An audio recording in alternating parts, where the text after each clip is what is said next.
Where's Doug? Doug, great job. Thank you very much.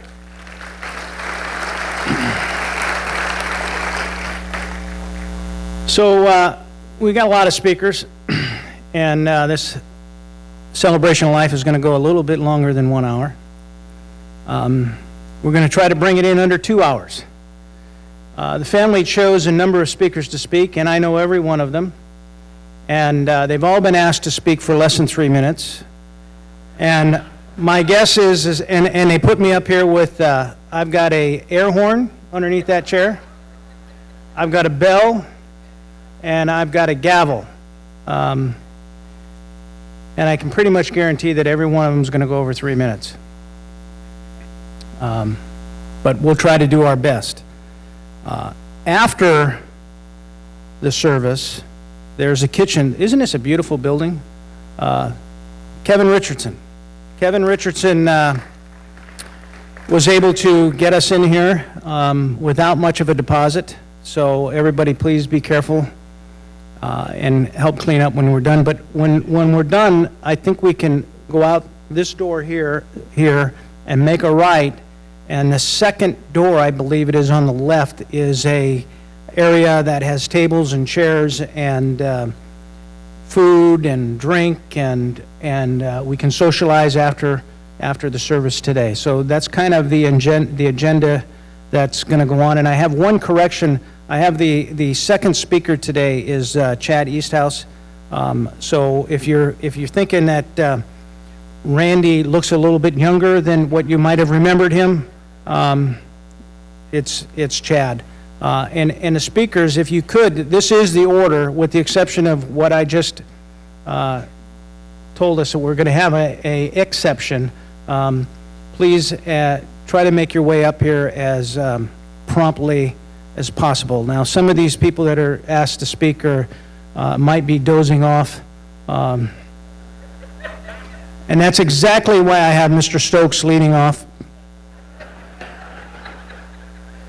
So I had, Bob, I'm not ready for you yet.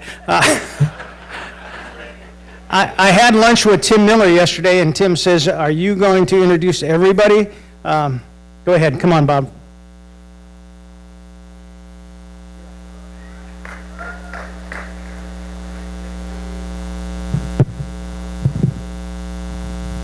Bob Stokes, grateful alcoholic. I had a text from Al this morning. He said I could take all the time I wanted.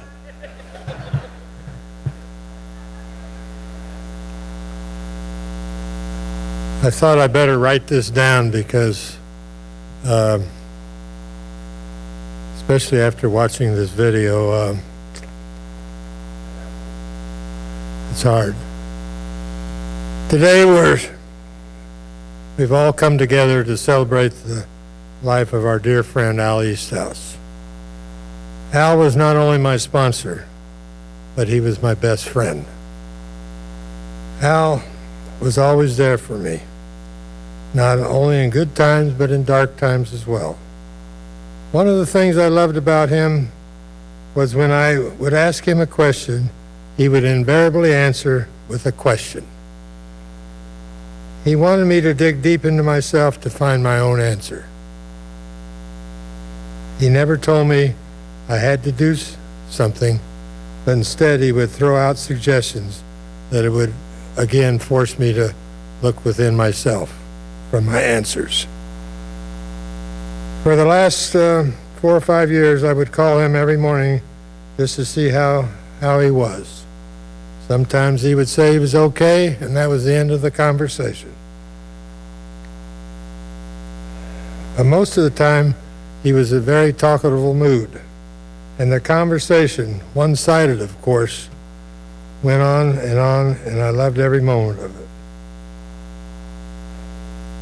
I can no longer call or stop by for a visit anymore, but he will always be in my heart. Rest in peace, my friend. Rest in peace. Thank you.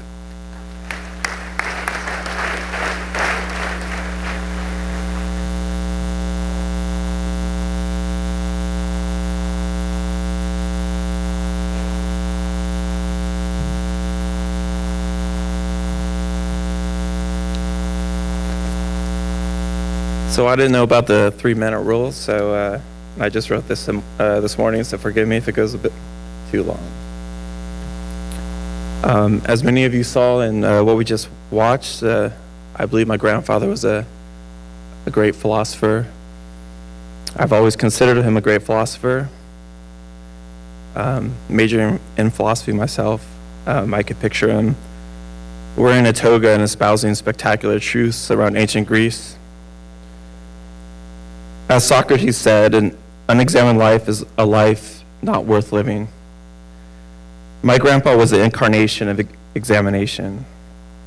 He was the apotheosis of the Socratic method, one which calls for resolute questioning and a keen sense of responsibility. Grandpa embodied all of this. He is the largest figure I've ever met. If Plato were alive now, undoubtedly Grandpa would be the centerpiece of more than just one dialogue. As the characters in the works of Plato became myth and legend, I've often thought of my grandpa as a mythical creature of sorts, a legend of sorts. Perhaps his mythical nature gained momentum as I realized the breadth of his influence, whether I be in Montana or Wyoming or Brooklyn, or right here in our backyard in the Bay Area. Even though I wasn't in AA, I would always come across someone who knew of my grandpa. And there would always be a story, and accompanying each story was a continued renewal of the ideal representative of one storied individual. Or perhaps the origin of this mythicality sprouted much earlier in my life, before I knew the connotation of status. Regardless of this origin, I do know one thing about legend and myth. The actuality of the figure rarely, if ever, lives up to the myth created in their giant wake. And in this sense, my grandpa, I believe, was the exception. If anything, in person, he crushed the myth that he had created, because he was more perceptive than the legend told, more intelligent than the quickest smartphone in the room, and so astute he could cut the edge of the paper with the cunning of a stare. I came to understand these attributes as heroic, and for me that didn't mean he hung his cape up in the hallway, closet, or that he fought off alien invasions in his spare time. But to me, from that young age up until the last time I saw him, it meant that there are larger-than-life figures, real figures. These figures are those who transcend the ephemeral discomfort of regular life. And the true hero uses this currency to touch the lives of others, to bring others back from the depths of hell, to judge on character and honor, not on false pretenses or rumor.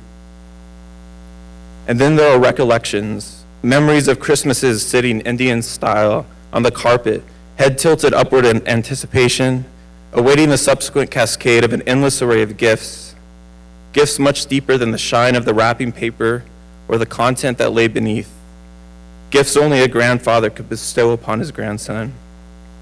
It was a penetrating gift he had, and he was adept at all styles and modalities of a penetrating communication.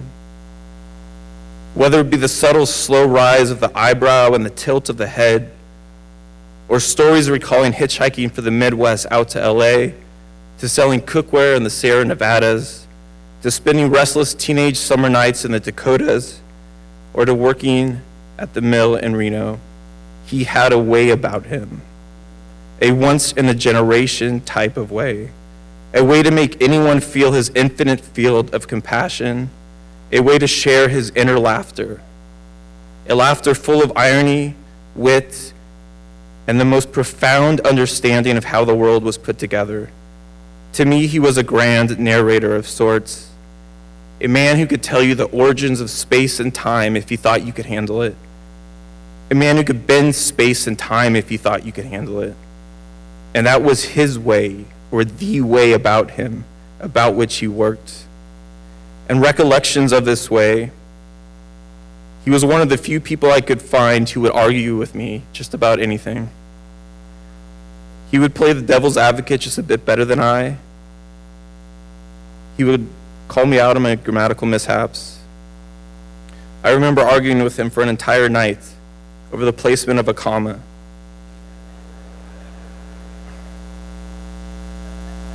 As well as an argument over Webster's dictionary allowing irregardless into their storied lexicon. Because Grandpa loved the Webster's dictionary. Therefore, I loved the Webster's dictionary.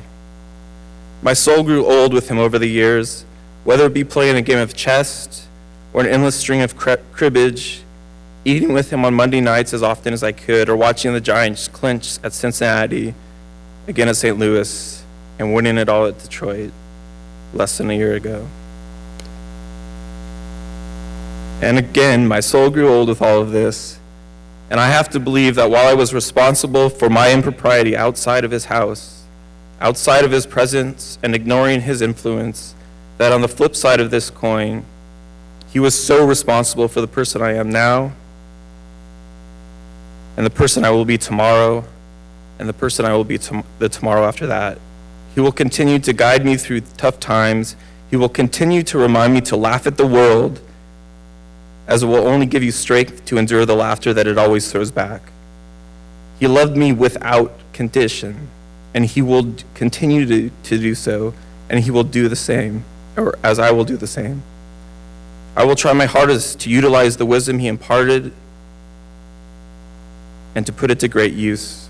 Every day I will ask myself, what would Grandpa have done? Or what would he tell me? Or how would he raise that eyebrow? Which way would it move? This or that? And I hope I make him proud, because at the very, very, very, very least, that's what he deserves. My hero, my grandpa, a real man of mythical proportion, a man I loved with all of my heart. I love you, Grandpa, and until I see you again, thank you.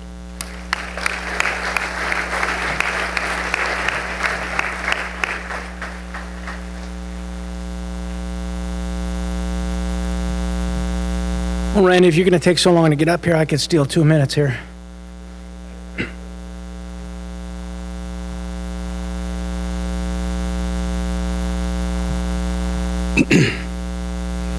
Hey everybody, my name is Randy Seal. I'm an alcoholic.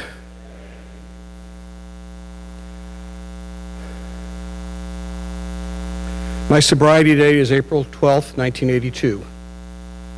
And 4 days after that, I met Al for the first time. And he stood at a meeting with 30 years of sobriety. And he spoke about AA being a character-building program. And I was a person without character, without hope. And that night he gave me hope that I could recover from something that had me by the throat. He became my sponsor. He worked me through the steps. And after completing the recovery steps, he took on the role of my mentor, my life guide, my confidant, my advisor. And he taught me by word and example how to become a better man, a better husband, a better father, a better member of AA, and how to give back to what was so freely given to me. I'd like to share just a couple of things about Al. He loved the newcomer. He was always going out of his way to meet the new guy. And I don't know how he did it, but he never forgot a name. He found that humility was a good counter to his ego, and he taught me a lesson early on. I was chairing out as secretary of the Sizzler meeting, and I had a couple of years of sobriety, and I thought I was there. I knew the book. I knew the 12 and 12. I had me a great sponsor, and I was being called on at meeting after meeting after meeting after meeting.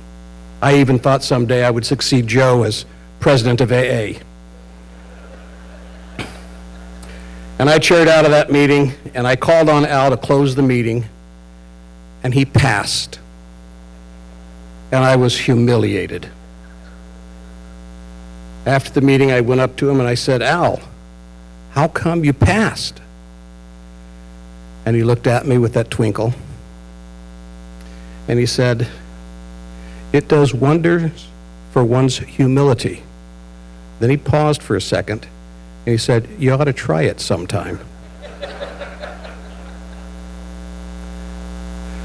One other story about 12-step work, and then I'll sit down, Joe.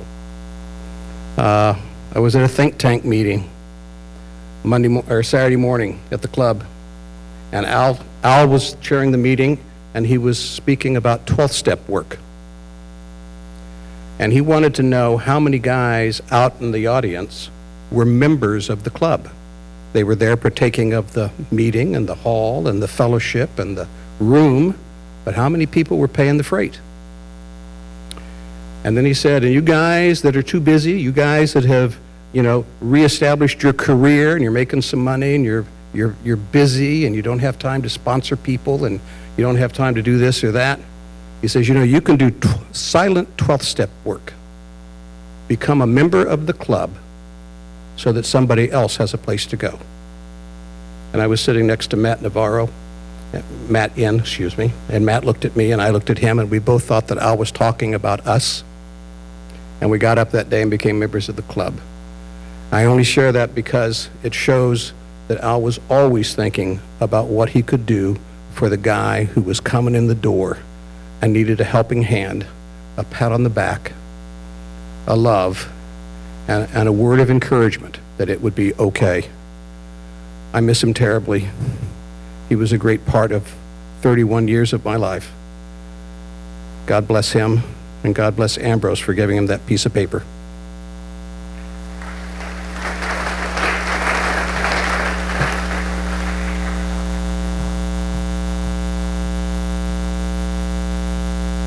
Tim Miller. I'm an alcoholic. And I wrote down a bunch of stuff too. The only problem is I'm a terrible reader. I first heard of Al, my sobriety date's July 5th, 1987. I was doing life with Delano West, and I was hanging out, and there was a dinner coming up, and it was a banquet that you had to pay to go. It was Al's 35th birthday, and somebody asked me if I was going. And I was about as broke as the Ten Commandments at that time, but I didn't have an ounce of humility in me, so I started on this long rant about how shouldn't have to go pay to listen to some guy who's been sober since the Last Supper, talking sorry, da. And the fact of the matter was, I know today that if I'd have said I couldn't afford it, I'd have got in anyway. And it was, probably 90 days later that I actually had my first encounter with Al. I was sitting on the back porch of the Alano Club, and I was complaining to somebody about something that wasn't going right, that I wasn't getting what I should have been getting, or she was. I don't even remember what I was complaining about. That's how insignificant it was. And Al was sitting in a corner, and I really didn't know him. I kind of knew who he was because somebody said that's Al Easthouse. And he heard me, and he said, "Let me ask you something." Bob was talking about, that he always just asks you a question, and that's how he got you to think. He'd ask you a question. And the first question that Al asked me is, "Do I really want everything I got coming?" And that was one of the three most important questions he asked me. He also probably, a couple months after that, asked me if I'd watch his house. My parents didn't want me in their house. Sorry about that. Al gave me value. He really did. And we can all get up here, everybody in this room can probably get up here and talk a story about Al Easthouse and what a wonderful human being he was, what a great hero he was, and what a great man he was, and I wouldn't argue and contradict with anybody. But if I had to say the most important thing about Al Easthouse is that he was an alcoholic of the hopeless variety. He came to Alcoholics Anonymous, and he did the deal. He read the book, and he believed it.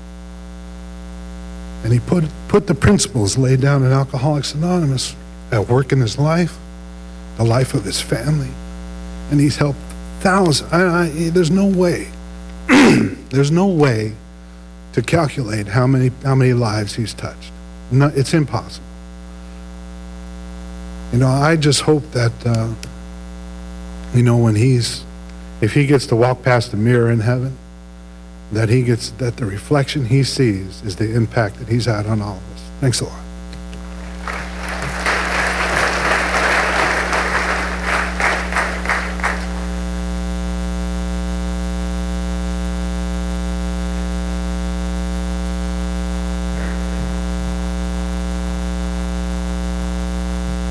Hi everyone, my name is Tom Neary, an alcoholic. I'm going to honor my sponsor by being honest, be brief, and be seated. He always used to say that, so I'm going to do my 3 minutes. Al became my sponsor in 1985 when Pa's died. And I thought my life was over until I met Al. And Al taught me to be the man I am today, and I'm eternally grateful for that. On Monday, July 22nd, 2013, Al did his last chair at a men's meeting, Foxworthy meeting. He shared for 6 minutes, and he was sharp as a tack. And before the meeting, I went up to him, leaned over, gave him a hug and a kiss on the cheek like I always did. And I told him I always keep your seat saved on Thursday night. I sit in your seat to keep it warm for you. Anytime you want to go, I'll take you. And when he wanted my attention, he would say, Neary? So he said, Neary, and I leaned over and he whispered in my ear, and he said,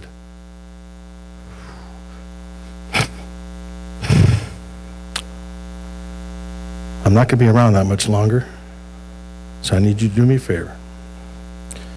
You sponsor a lot of guys, you know a lot of people in the program, and I want you to honor this situation by carrying the torch and share that with everybody, that we must carry the torch of Alcoholics Anonymous. And he shared that with us, one of the last words he said to me. And I remember one meeting one night when Jack Holt was sharing, and he made a comment about his best friend. And Al was my sponsor, my mentor. I loved him. I love his family. And I'm going to say what Jack Holt said about this man, because I truly believe this. He was the greatest little big man that ever lived.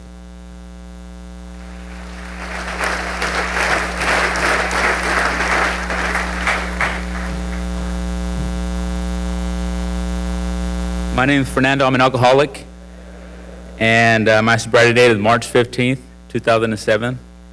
And after relapsing and coming back after having 16 years, you know, Al never put me down. He just said, you know what, the truth is you went out, and he stuck his hand out to me. He goes, you know what, I asked him if he can be my sponsor, and that was right after Bernice had passed away. And he said, you know what, I can't do it right now. You know, give me 30 days.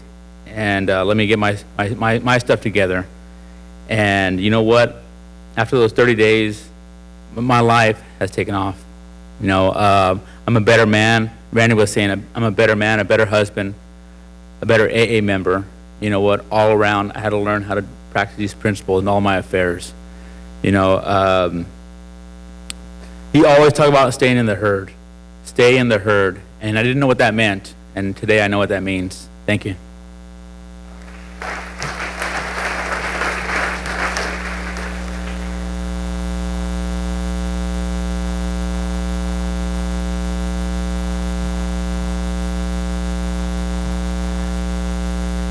Mr. President, fellow members, yeah, go ahead, make my day. My name is Mike Kelly, and I'm a real alcoholic. You know, when you get up here and you're thinking about talking, your heart gets real heavy, and I understand why a lot of these guys before me have kind of, you know, they tear up. It's because, you know, if they're like me, they miss that guy. They really miss him a lot. And the thing of it is, you know, Al was my sponsor for 22 years. And how do you summarize 22 years of sponsorship in 3 minutes? Can't be done. You know, and Tom mentioned that, you know, Al chaired his last meeting, the Monday night men's meeting, down on Foxworthy, on his 62nd birthday. You know, and it was really great to see him there. He came in his wheelchair, but he looked like he had a real purpose in time, and he was more happy than I'd seen him in some time. It was really great to see him that night. And we were talking about humility a little bit ago. Al probably would have thought, something like this, and the things that are being said. I mean, he'd probably look at me and he'd say, "Now, wait a minute." And that was Al. I mean, he did have a humility that nobody, I don't know nobody, but a lot of people didn't see, because unless they got to know him, it was just one of those things that it was him. Was part of him. And like Bob mentioned, that he usually always answered a question with a question. And I remember one time when I was doing the 10th step, and I was mentioning something about, between Liz and I, and he says, "Well, now, I want you to think about this." He says, "You only have the right to be right half the time, right?" And I wanted to disagree, but I couldn't. But he would always point out things like that, and the way he did it was so gentle that you knew in your heart of hearts that you could never be wrong. My dad died when I was 14, and I got a little wild, I guess you might say, through my teenage years and what have you, and started drinking and what have you. But Al became that dad that I hadn't had in some number of years. And it was very important because, he gave me some direction that I'd lost. Something, I will forever remember one thing, and that was the first time I really met him. And I was working behind the counter at the Alano Club in the afternoon, and there was nobody there. And I was out in the kitchen, cleaning up something or doing something. And I come walking in and out to the front, and there's this little guy sitting there, and he smiles at me. I want to say, "What the hell are you smiling at?" But he smiled at me, he says, "Just a cup of coffee." And then he says, "I get mine free." I said, "Like hell you do." I said, "What the hell? Where's this written?" He says, "Well, I'm president." And I said, "Oh, the president of the club." And I said, "Oh." And so I was able to talk to him for a little bit, because he knew I was, pretty new, and I think I had about 60 days, less than 60 days in the program. And he talked to me, and he made me feel very, very comfortable. Al, I will be missed. You will be missed like nobody I've ever known in my life, including my father. Thank you.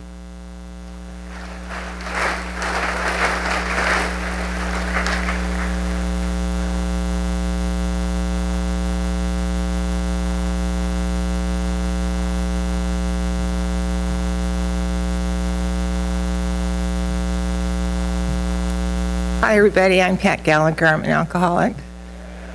And I was doing really fine until I listened to all of you guys sharing and got me all kind of choked up here. What can I say about Al? My pal for 38 years. And I just got to let you guys know, all the ding-dongs, there's ding-dollies too, We were a little more anonymous, but one of the things that I used to love to do was to bring new sponsees over to meet Al. God, I'm used to doing this kind of stuff, and I'm a nervous wreck. But I used to love to bring women, especially the young, cute girls, over to meet Al, because he did just made his day. And they not only adored him, but he adored them. And before we had a central office way back, Al and Bernice and this other couple had their phone numbers in the paper for 12-step calls. And so Bernice, being Bernice, those of you who had the privilege and the fun of knowing Bernice, Bernice's notes were perfect. The time, the day, I don't know if she had the weather down, but who called, and then Bernice used to dispatch the guys. So she would put down who the guy was that was dispatched. And then in 1988, she read this into a recorder. And my understanding is that the original is down at central office. But one day I went by to visit Al with a couple of newcomer women, and we sat and listened to about an hour of that tape. And let me tell you, Al not only had a memory for the people he met today, but he could tell you exactly what happened to every single one of those people. This guy went out and got drunk. This guy, oh yeah, so-and-so went and got him, and you should have seen the two of them. And that one we had to send somebody down to Gilroy because he got drunk the night before his big interview for the new job. And he told us about one guy who weighed 300 pounds, who could only ride a bicycle, and he rode it down to Gilroy and got drunk, and they had to go and get him. And the thing was, he never criticized anybody. It was just, oh yeah, and then that happened, and that happened. And my favorite of his sayings was, what are you going to do? You know, it's like, kind of like it is what it is. It's just, what are you going to do? He was so amazing in the fact that he was so authentic. Those of you who were at his 60th birthday party may remember him giving his talk wearing a pink tiara just because it was on the podium. It was left over from the ladies that couldn't sing, except for Fran, she can sing. But we serenaded him, and I left the tiara there, and he just put it on, and that was Al. You know, it's like he was the most unpretentious man I have ever known. He had a really strong ego, but a healthy ego, you know. He never tried to put anybody down. He never got hung up on himself. And I was thinking last week about how, you know, the world had Bob and Bill and Lois and Ann, and we have been so blessed in this world that we live in to have had Al and Jack and Bernice and Alice. I mean, the pebbles in the pond just go on and on and on. I am so grateful that both my sons got to know and love both of those men, and just grateful that I got to be a part of his life for some small way. Thank you.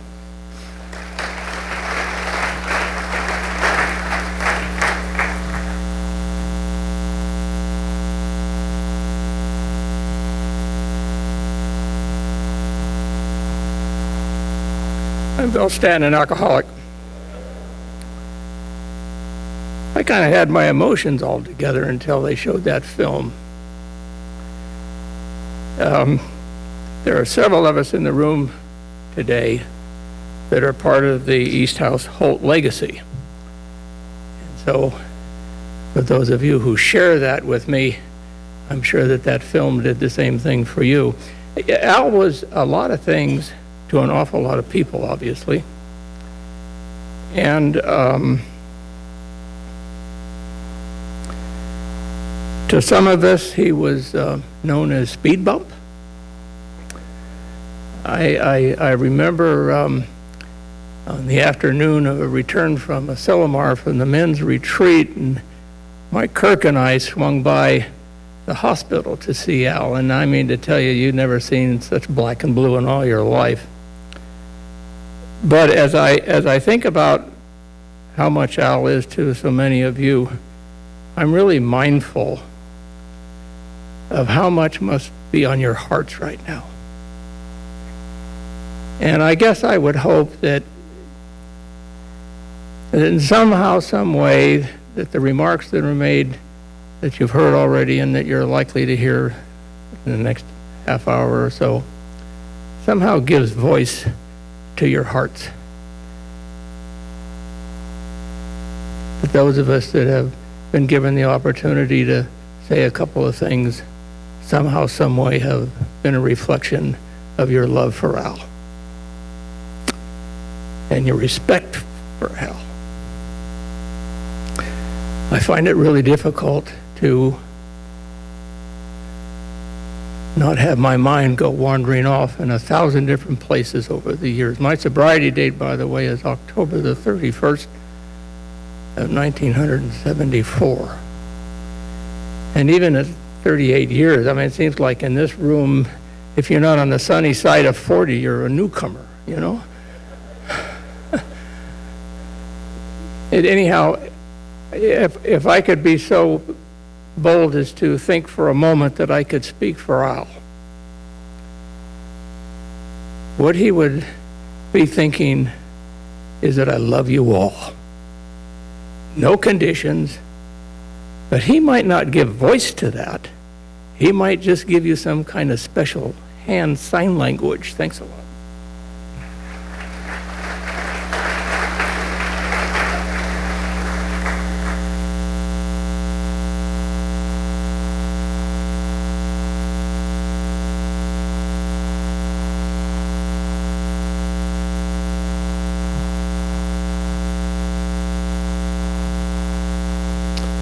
I'm Johnny O, an alcoholic. My sobriety date is August the 12th, 1968. I'm going to tell you, I've known Al for over 4 decades, but I'm going to tell you of a special event that took place in my life frequently. It's different than what so far the people have been talking about. Al wasn't my sponsor. He was just a good friend. Jack Holt was my sponsor.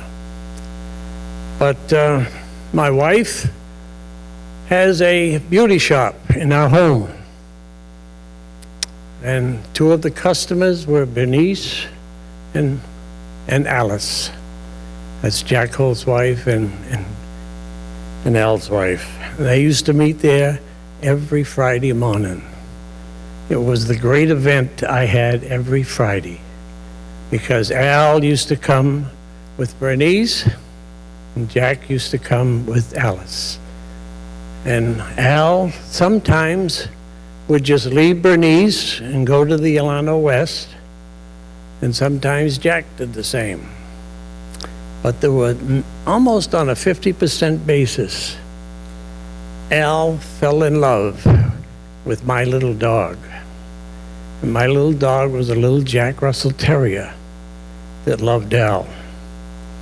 And in my backyard, I had a patio swing that fit 3 people. And then whenever I could, Al and I used to sit on that swing with my little dog in his lap, and we used to swing for an hour and a half while his wife was getting her haircut. And during that time, we used to share a great deal in AA history in this valley, and AA history in the whole. I used to sit between Jack and Al, and we just swung. And nothing to do with anything else except swinging in my backyard. I did that this morning, except the swing is gone. But that's how I remember Al.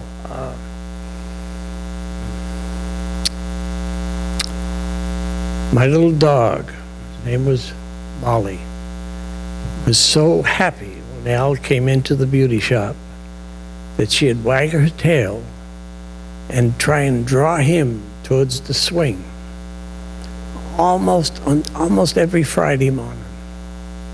So if you remember Al about his great talks, I do, but it is more that I remember him as a quiet man with a dog in his lap, I was sitting between him and Jack. And there's another thing. I have a strange kind of mind. I think you all know that. And I think of things that nobody else thinks of. You realize that Al ended World War II in Korea?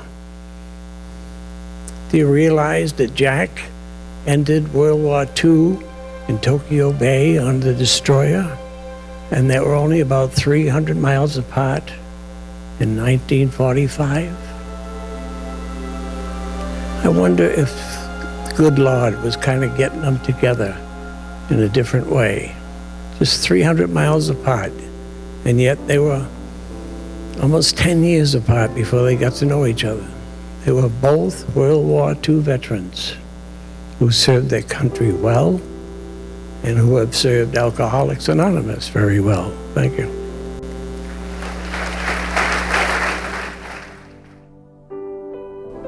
And what's the last one? Do you guys know?